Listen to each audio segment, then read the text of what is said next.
Arratsaldeon Euskal Telebistako ikusentzule guztiei Lasesarretik une honetan bertan ari dira zelairatzen jokalariak.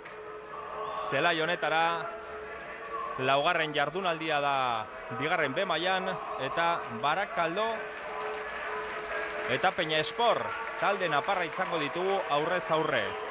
Barakaldok orain arte 3 partida jokatu eta gero etxekoa irabazi egin zuen, 2 galdu egin ditu, beraz 3 puntu ditu sailkapenean. Mikel Agirre Gomezkortak zuzenten duen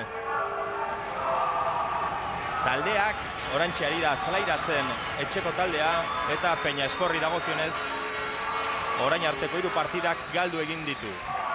Hortxe etxeko 11kakoa zelairatzen eta hementxe ditu 11kakoak. Jonander ATP-an Barakaldori dagokionez, gure realizadore eskatuko nioke retornoa kentzea. Atzealdean Ian Uranga, Fran, Metola eta Larruzea, 2 euskarriak Eneko Rubio eta Abel Buades izango dira. Irukor lerroan Diego Torres, Urko Arroyo eta Nacho Goian, Ruben Negredo, Sevillan jokatzen duen Negredoren anaia. Eta Peña Esporri dagokionez, Sergio Matrin da entrenatzailea 11kako hau zelairatu du. Kalbo ATP-an, atzealdean Engarde, Igotz, Azpilikueta, Azparren, 2 euskarriak Zubillaga eta Etaio, Iruko lerroan Ederra, Txitxo eta Galan, Goian aurrelaria 9 zenbakiarekin Arizkuren. Partidako epailea Pablo Fernández. Arratsaldeon Juan Larrañaga. Bai, kaso arratsaldeon. Beno, 3 punturekin dago Barakaldo, gaur ikusiko dugu lehenengo aldiz. Etxeko partida irabazi egin zuen etxetik kanpoko 2 galdu, aurrean Peña Espor orain arteko guztiak galdu egin duen taldea. Bai, momentu aprobetxatzeko da, ez. Egia zan beti liga hasieratan eta taldeak ondikan kokatzen nahi dira. Jokalariak batzuek berriak izate dituzte, beste batzuek ez, horre pixka bat taldeak bere neurria emateko partida batzuk pasatu behar izaten dira. Ez kaso honetan Barakaldori kostatzen nahi zaio, egia da. Etxean jokatutako partidua aurrera eta duela, hori garrantzitsua da, eta kaso honetan azkenak kokatuta dagoen taldea dator, eta hori aprobetxatu beharko da, ez. Peña Esporrek antzeko esango du, ez.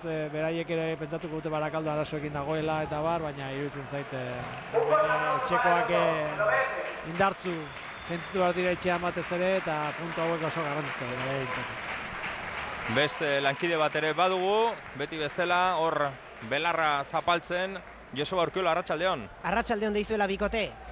Hementxe jada denak prest dira, zuek aipatu moduan, bakoitzaren zesuman daudela esan genezake, 2 taldeak ere ez daude unerik oparoenean, eta ikusiko dugu gaurko bigarren B mailako bekalde xamarrean diren 2 talde hauek zer eskaintzen duten. Momentuz, nahikoa jende etorri dela esan dezakegu, armaien tarte bat utxik ikusten da, baina gaur nolako eguna aurkeztu den ikusita, esan dezakegu jendearen erantzuna nahiko ona izan dela.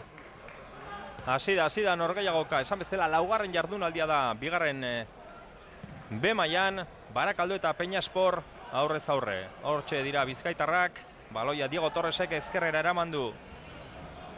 Larruzeak ikutu, zelaiardian Abel Buades, jokalari veteranoa, bigarren mailan partida asko jokatutakoa, ezker bikaina duen jokalaria, eta ez bakarrik bigarren mailan, lehen mailan ere jokatu zuen honek Tarragonako Nastikekin. Gainera, Juanan, ondo ezagutzen dugu jokalari hau, hainbat partida kontatuta ikusi ditugu, batez ere Nastikekin, lehen mailan jokatu zituen.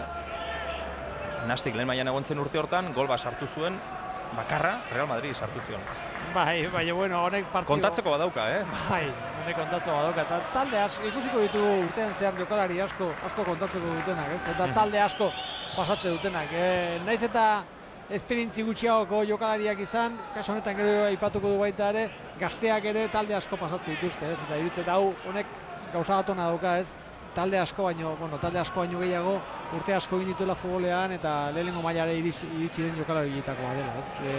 Taldeari emango dio batez ere lasaitasun puntu bat, zelai erdian baloia ondo erabiltzen duen jokalari bada, beti teknika honeko jokalari bada, eta hor beti izan du hori nire gauzarik onena, mobilidade baino gehiago.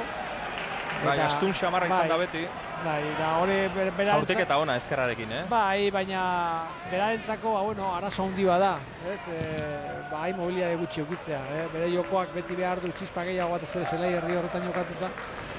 Eta baina taldeari emango dio, taldeak bera daukan kalitatea azalduko du eta Barakaldori emango dio bizka bat beste puntu bat. Momentuz etxekoak hasi dira baloiarekin nagusitzen, erdirak eta ezkerraldetik Kalbo Atezainak hartu du eta beste aldean Peñasporti dagokionez harrigarri xamarra, baina aulkian dagoen izen bat Gorka de Carlos, hau ere ikusi dugu bigarren mailan jokatzen, bere garaian etorkizuna handiko mutila zela esaten zen, Lorkarekin, Unai Emeriren Lorkarekin urte oso ona egin zuen, ia lehen mailara igotzeko egon zen Lorka, bigarren B mailatik igo eta gero, eta urte hartan gol asko sartu zituen, eta gauza oso politak eginez, gainera kalidade izan du beti Gorka de Carlos. Bai, honek beti izan da hor puntan egon behartzuen jokalari bat, beti erdibidean gelditu zen jokalari horietako bat, ez? Lorkan egin zuen berek, esango genuke usarik onenak, gertatzen da lesioak izan dituela, ez? Bai. Lesioak asko markatu dute bere etorkizuna futbolean, ez? Eta arazo handi bat izan da berarentzako. Momentu onenean ere, Lorkan egon zen momentu onenean ere, orduan lesio bat izan zuen baita ere, eta horre pixka berriro ere moztu zion bere etorkizuna, ez? Baina, bueno, berak futbolari atera dio, hor profesional mailan jokatuta dago, eta bueno, ikusten dut Peñasporri emango diola puntu bat, iruditzei 11koan ez dago, ba igual ez da gala ondo egongo handik, eta honik kostatuko zaio pixka bat ondo ipintzen, demoraldia seguru ondo bukatuko duela. Eta, bueno, partida hasiera honetan bitxikeriekin jarraituko dugu, lehen esan dugu, 9 zenbakiarekin Barakaldon Ruben Negredo, Sevillako hor irudietan ikusi dugun jokalaria, falta berari egin diote, Sevillako horrelariaren anaia dela, eta bestalde Álvaro Martínez, Barakaldoko plantilla honetan dagoena, Erne, aukera izan dezake etxeko taldeak, pasea atzera egin du Nacho, kornerrera, eta esan behar dut, Martínez, Atletikeko jokalariaren anaia dela, eta beste aldean, Juanan, Peñaspor ere Azpilikueta, 4 zenbakiarekin atzelaria, Cesar Azpilikuetaren anaia, eta 6arekin kapitain den Txitxo, Tikoren anaia dela. Bai, denetik handago, ez? Bai. Eskenean, futbol munduaren mugitzen dira, familia izaten dira. Kornerra atera du Barakaldok, Atezaina baloi bila, Kalbo kurrundu. Aldaratzea Barakaldok jaso du, ezkerraldetik jokaldia egiten saiatu da, eta azkenean bai galdu egin du baloia Joan egintzaiola horixe adirazi du Marrazaina, gero epaileak Peñasportek aterako du alboko sakea atzealdetik. Aurreko jokaldi horretan markatu kornerra ateratzeakoan garbi ikusi da Barakaldoko indar asko daukala, ez? Goian jokalari luzeak handiak, astunak ere bai, eta benetan faltetan eta kornerretan min asko egingo dutenak, ez? Entrenatzailea bezalako balima dira. Bai. Mikel Agirre Gomez Korta, honek ere bere ibilbidea batez ere bigarren mailan egin zuen, Albaceten 5 edo 6 urte egin zituen, aurrelaria, bederatzia zen, aurrelaria, jokalari garaia, entrenatzaile ere, altua garaia eta indartsua zen. Bai. Buruz, batez ere. Falta Naparren alde.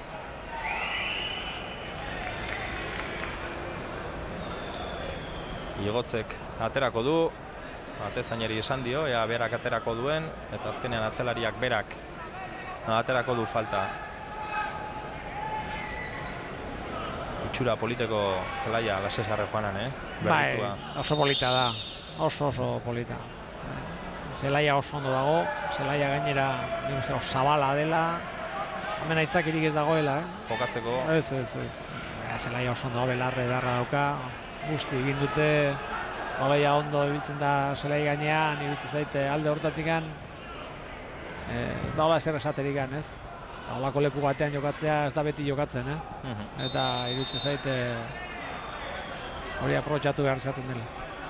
Esan behar, gaur dagoeneko beste partida batzuk jokatu direla, bigarren B mailako multzo honetan, bigarren multzoan Osasunak utxean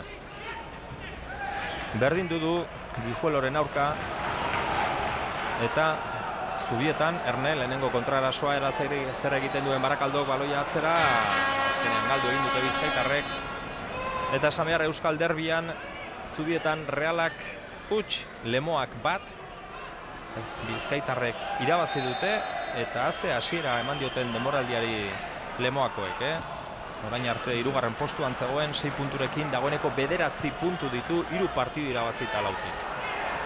Aukera berriro, Natxok baloia azkenean atzera, erdirak eta berriz ere baloia goian ipini nahian, Peñasporrek urrundu, baina aldaratzea bizkaitarrentzat, berehala berreskuratzen dute. Eta beste partida bat ere jokoan da, Real Union eta Alavesen arteko partida handia derbia, teorian goian egoteko egongo diren bi taldeen artekoa, jokuan da. Garbi ikusten dena da, Barakaldo jaun eta jabe dela zelaian. Nafarrek arazo handia dituzte baloia kontrolatzerakoan, arazo handiak baita ere Barakaldoren jokoa batez ere egaletako joko bizia gelditzeko, eta arazo handiak, horrek esan nahi du, horratzean egote horrek ez dela izaten hori kasualitate bat, garbi ikusten dena da, lehenengo minutotan erakutsitako bizkat gauza txikietan, baina gauza garrantzitsuetan arazo handia dituztela, eta lan asko eta honain beharko dutela mendikan zerbait emateko. Oso nagusi momentuz, Barakaldo, baloiaren jabe, eta orain arteko 8 minutu terdi hauek, Peñasporren zelaian jokatu dira. Ezkerraldetik orain bizkaitarrak, pasea baloia atzera, erdirak eta ez da txarra, luzegia azkenean ez da iritsi Nacho, baloia kanpora, Txaloak, Barakaldorentzat hemen Lasesarren ateko sakea Peñasporren alde, eta hor da, Mikel Agirre Gomez Korta,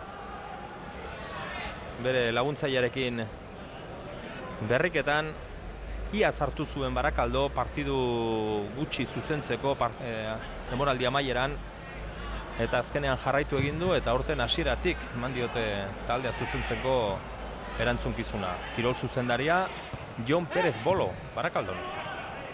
Futboleko jende ezagun asko.